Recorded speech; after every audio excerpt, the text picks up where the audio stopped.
Visatos sandara ir materija. Kai kalbame apie pasaulį, greičiausiai įsivaizduojame kažkokią erdvę aplink save. Tai kasgi yra ta erdvė? Kosmosas yra tai, ką mes matome naktimis žiūrėdami į žvaigždes, arba ką mato kosmonautai raketose skriedami aplink Žemę. Tai yra didelė tuštuma, kurioje nėra oro, vandens ar gyvybės. Kosmose nėra jokio garso, nėra šilumos. Nėra nieko išskyrus žvaigždes, planetas ir keletą kitų dalykų, vadinamų astronominiais objektais. Tuo tarpu visata yra už kosmosą dar didesnė erdvė. Ji neturi nei pradžios, nei pabaigos. Neturi nei ribų, nei formos, nei kvapo, nei skonio, jos neįmanoma paliesti. Mokslininkai sako, jog visata yra sudaryta iš erdvės ir laiko. Ir dar visata turi begalinį kiekį paslapčių, kurias žmonės nori atskleisti. Visata yra viskas, visas pasaulis ir dar daugiau.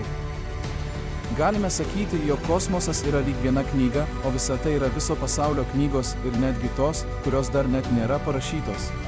Žvaigždės yra milžiniški įkaitusių dujų rutuliai. Visatoje yra nesuskaičiuojamas skaičius žvaigždžių.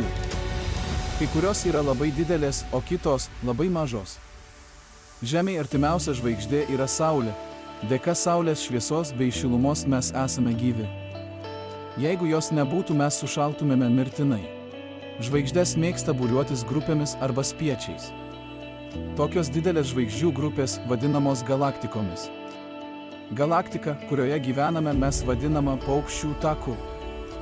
Visatoje yra daugybė kitų galaktikų. Tik mes dar nežinome, ar jose kas nors gyvena.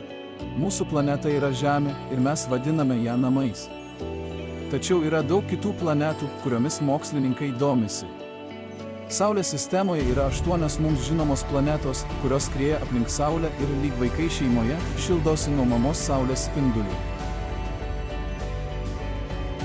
Ši šeima vadinama Saulės sistema.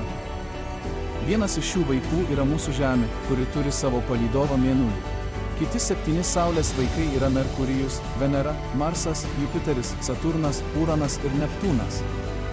Žemė yra 3 planeta nuo Saulės, mums artimiausia yra sesė Venera ir brolis Marsas. Bet nepamirškime, jog mes gyvename planetoje Žemė. Ir tai kol kas, kiek mums yra žinoma, Žemė yra vienintelė planeta, kurioje yra gyvybė.